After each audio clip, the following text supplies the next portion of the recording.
Hello students, our today's topic is surface areas and volumes class 10 and today's question. A cubical block of side 7 cm is surmounted by a hemisphere. हमारे पास एक 7 cm side का cubical block है. Cubical block है इसलिए इसकी length, width और height तीनों equal होती है. इट मीन्स यहाँ ये तीनों ही 7 cm है. Is surmounted bye A hemisphere और इसके ऊपर एक हेमिस्फीयर रखा गया है. What is the greatest diameter of the hemisphere? अब हमें फाइंड आउट करना है कि इस हेमिस्फीयर की ग्रेटेस्ट डायमीटर क्या हो सकती है. अब क्योंकि जो ये हेमिस्फीयर है ये क्यूबिकल ब्लॉक पर सरमाउंटेड है, इट मीन्स इसकी जो एजेस है वो क्यूब से बाहर निकली हुई नहीं होनी चाहिए. और जब हम इसे इसके ऊपर रखते हैं जैसा आप ड्राइंग में देख रहे हैं तो इसकी जो डायामीटर होगी वो क्यूब की एज के इक्वल ही होगी. इट मीन्स जो हेमिस्फीयर है उसकी ग्रेटेस्ट डायामीटर क्यूब की एज के इक्वल मीन्स 7 सेंटीमीटर ही होगी. Find the surface area of the solid. अब हमें इस सॉलिड का सरफेस एरिया फाइंड आउट करना है. अब यहाँ सरफेस एरिया फाइंड आउट करने के लिए पहले हम क्यूब का सरफेस एरिया फाइंड आउट करेंगे, लेकिन जैसा आप फिगर में देख सकते हैं कि इसके जो 5 फेसेस हैं उनका एरिया तो हम फाइंड आउट कर लेंगे, लेकिन जो 6th फेस है वहाँ इस हेमिस्फीयर को सरमाउंटेड करने से जो हेमिस्फीयर का प्लेन फेस है उतना एरिया 6th फेस का क्यूब का कवर हो जाता है. इट मीन्स वो आउटर साइड में हमें दिखाई नहीं देता है. इसलिए हम इस हेमिस्फीयर का जो प्लेन फेस है, इट मीन्स जो सर्कल वाला पार्ट है, उसका एरिया फाइंड आउट करके इस क्यूब के एरिया में से माइनस कर देंगे. तो हमारे पास यहाँ इन 4 कॉर्नर्स का एरिया तो रिमेन रहेगा, जस्ट इस सर्कल का एरिया कम हो जाएगा. और फिर हम हेमिस्फीयर का curved surface area find out करेंगे और फिर उसे हम क्यूबिकल ब्लॉक के सरफेस एरिया में, जिसमें से हमने इस हेमिस्फीयर के सर्कल के एरिया को माइनस किया है, में प्लस कर देंगे. तो हमारे पास आ जाएगा इस सॉलिड का total surface area. I think आपको ये क्वेश्चन समझ आ गया होगा. अगर आपको कुछ भी डाउट्स है तो जब हम क्वेश्चन को सॉल्व करेंगे तो साथ साथ उन डाउट्स को अगेन क्लियर करते चलेंगे.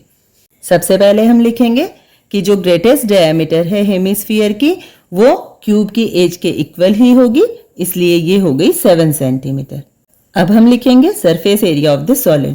Total surface area of the cube minus area of plane face जो कि सर्कल है हेमिस्फीयर का, plus CSA of hemisphere. Again हम एक बार समझ लेते हैं कि हमने इस सर्कल के एरिया को इस क्यूब के टोटल सरफेस एरिया में से माइनस क्यों किया है. 5 फेसेस जो है वो तो हमें क्लियर नजर आ रहे हैं. जो 6th फेस है, सपोज ये एक स्क्वायर है जो 6th फेस है इस क्यूब का, और इसके ऊपर जब हमने हेमिस्फीयर को सरमाउंट किया तो इसका जो प्लेन फेस है वो इस क्यूब के 6th फेस को इतना कवर कर लेता है. इट मीन्स हमें इस पार्ट का एरिया नहीं फाइंड आउट करना है क्योंकि ये तो हेमिस्फीयर से कवर हो चुका है. हमें जस्ट ये कॉर्नर्स का ही एरिया फाइंड आउट करना है. अब इन कॉर्नर्स का एरिया फाइंड आउट करने के लिए हमारे पास फॉर्मूला नहीं है, इसलिए जब हम क्यूब का total surface area find out करेंगे तो उसमें हमारे पास इस 6th फेस का एरिया भी फाइंड आउट हो जाएगा. अब क्योंकि हमें इस सर्कल का एरिया नहीं चाहिए, इसलिए हम इस हेमिस्फीयर के plane face, it means circle के एरिया को इस क्यूब के टोटल सरफेस एरिया में से माइनस कर देंगे. और फिर जब हम इस हेमिस्फीयर का CSA फाइंड आउट करेंगे और उसे इस क्यूब के सरफेस एरिया में प्लस करेंगे, जिसमें से area of plane face, it means circle of hemisphere को माइनस किया हुआ है, तब हमारे पास आएगा surface area of the solid. Solve करते हैं. Total surface area of cube equals to 6a², जहां a की वैल्यू है 7 सेंटीमीटर जो हमें क्वेश्चन में दी हुई है, minus area of plane face. Plane face जो है वो सर्कल है और सर्कल का एरिया फाइंड आउट करने के लिए फॉर्मूला होता है πr². यहाँ हमें r की वैल्यू की नीड है. a इक्वल्स टू है d इक्वल 7 सेंटीमीटर जो हम पहले ही मेंशन कर चुके हैं. d की वैल्यू अगर 7 है तो r की वैल्यू हो जाएगी d/2, it means 7/2 centimetre. Plus करना है CSA of hemisphere, it means 2πr². Again r की वैल्यू ये हम ऑलरेडी फाइंड कर चुके हैं. अब हम वैल्यूज पुट करेंगे. 6 × a² देन 7 × 7 माइनस पाई की value 22/7 multiply r square then 7/2 multiply 7/2 plus 2 pi r square then 2 pi की value 22/7 multiply r square then 7/2 multiply 7/2। First term है 6 मल्टीप्लाई 7 मल्टीप्लाई 7, इसे सॉल्व करेंगे ये हो जाएगा 294 माइनस सेकेंड टर्म में 7 से 7 कट हो जाएगा, 2 से 22 को कट करेंगे ये हो जाएगा 11।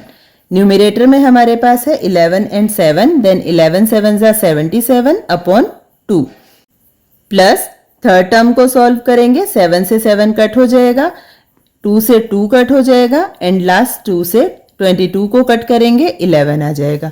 डिनोमिनेटर 1 हो गया, न्यूमरेटर हो गया 11 7 जा 77। अब यहां हम 2 को एलसीएम ले लेंगे, 1 2 जा 2 therefore 294 2 जा 588 माइनस 2 1 जा therefore 77 1 जा प्लस 1 2 जा therefore 77 2 जा then 154। न्यूमरेटर को सॉल्व करेंगे 588 plus 154 minus 77, it will be 665/2। Division करेंगे देन 332.5 सेंटीमीटर स्क्वायर। यह है दिए हुए सॉलिड का surface area, that is the answer.